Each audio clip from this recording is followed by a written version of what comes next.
بسم اللہ الرحمن الرحیم۔ السلام علیکم۔ انسان خطا کا پتلا ہے، اس سے گناہ کا احتمال رہتا ہے۔ جب کبھی انسان سے کوئی گناہ ہو جائے تو وہ فوری طور پر توبہ کر لے تو یہ غلطی اور گناہ کا بہترین تدارک ہے۔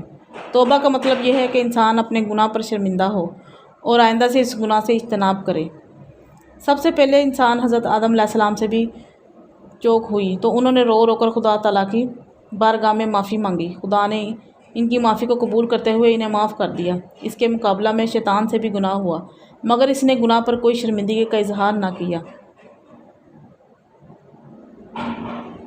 بلکہ گناہ پر ڈٹ گیا تو خدا تعالیٰ نے اس کو قیامت تک راندہ درگاہ کر دیا۔ حضرت جابر بن عبداللہ انصاری کی روایت ہے کہ ایک انصاری نوجوان نے اسلام قبول کیا جس کا نام ثعلبہ بن عبد الرحمن تھا۔ یہ نوجوان رسول صلی اللہ علیہ وآلہ وسلم کی خدمت کیا کرتا تھا۔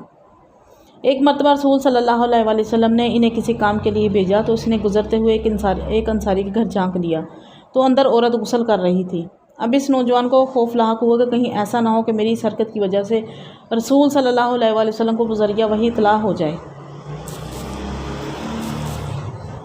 لہٰذا خوف اور شرمندگی کے باعث وہ واپس بارگاہ رسالت صلی اللہ علیہ وآلہ وسلم نے حاضر نہ ہوا اور وہاں سے بھاگ کر مدینہ کے پہاڑوں میں جا کر چھپ گیا۔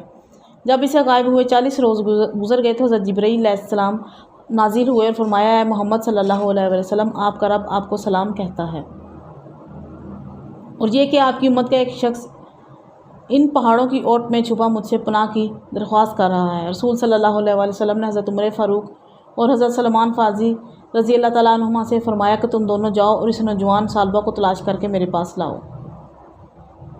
یہ دونوں حضرات مدینہ منورہ سے ان پہاڑوں کی طرف تلاش میں نکلے تو راستہ میں مدینہ منورہ کے زوافہ نامی ایک چرواہے سے ملاقات ہو گئی تو اس سے پوچھا کہ کیا تم نے ان پہاڑوں کے درمیان ثعلبہ نامی کسی نوجوان کو تو نہیں دیکھا؟ اس نے کہا، شاید آپ لوگ جہنم کے ڈر سے بھاگے ہوئے نوجوان کے بارے میں سوال کر رہے ہیں۔ ان حضرات نے کہا، تمہیں کیسے معلوم ہوا کہ وہ جہنم سے بھاگا ہوا ہے؟ چرواہے نے کہا، وہ اس لیے کہ جب آدھی رات گزرتی ہے تو وہ اپنی پیشانی پر ہاتھ رکھے پہاڑوں کے درمیان سے نمودار ہو کر اس طرح صدا لگاتا ہے، اے کاش کہ تو میری روح کو بھی روحوں میں قبض کر لیتا اور جسم کو جسموں میں، اور مجھے فیصلے کے دن کے لیے مؤخر نہ رکھتا۔ حضرت عمر رضی اللہ تعالیٰ عنہ نے فرمایا کہ ہاں، ہم اسی نوجوان کی تلاش میں ہیں۔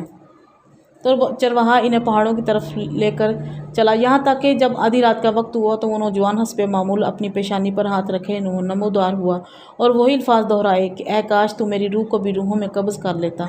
اس دوران حضرت عمر رضی اللہ تعالیٰ عنہ نے جھپٹ کر اسے گود میں اٹھا لیا تو اس نے پوچھا کہ رسول صلی اللہ علیہ وسلم کو میرے گناہ کے بارے میں معلوم پڑ گیا ہے؟ فرمایا، یہ تو مجھے معلوم نہیں، البتہ کل شام آپ صلی اللہ علیہ وآلہ وسلم نے تمہیں یاد کیا اور پھر مجھے اور سلمان کو تمہاری تلاش میں بھیج دیا کہ جاؤ ثعلبہ کو ڈھونڈ کر لاؤ۔ تو اس نے کہا کہ پھر ایسا کرو، مجھے اسی وقت بارگاہ اقدس میں لے چلو جب آپ نماز پڑھ رہے ہوں۔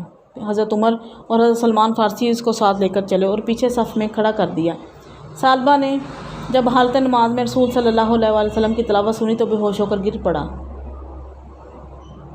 سلام کے بعد جب رسول صلی اللہ علیہ وآلہ وسلم نے ان حضرات سے ثعلبہ کے بارے میں پوچھا تو عرض کیا گیا، یا رسول اللہ صلی اللہ علیہ وآلہ وسلم، یہ رہا ثعلبہ۔ رسول صلی اللہ علیہ وآلہ وسلم نے اسے ہلایا تو بے ہوش میں آ گیا۔ آپ نے فرمایا، تجھے کس چیز نے مجھ سے غائب کر دیا تھا؟ عرض کیا، میرے گناہ نے، یا رسول اللہ صلی اللہ علیہ وآلہ وسلم۔ آپ نے اسے تسلی دی اور اسے اپنے گھر جانے کا حکم دیا، جس کے بعد یہ نوجوان 8 روز تک بیمار پڑا رہا۔ اطلاع ملنے پر حضرت سلمان فارسی بارگاہ رسالت میں حاضر ہو کر عرض گزار ہوئے، یا رسول اللہ صلی اللہ علیہ وآلہ وسلم، احساس گناہ نے ثعلبہ کو بیمار کر ڈالا۔ رسول صلی اللہ علیہ وآلہ وسلم نے فرمایا، چلو ابھی ثعلبہ کی عیادت کریں۔ آپ صلی اللہ علیہ وآلہ وسلم اس کے پاس تشریف لائے اور اس کا سر اپنی گود میں لے لیا۔ آپ نے فرمایا، اس وقت تم کیا محسوس کرتے ہو؟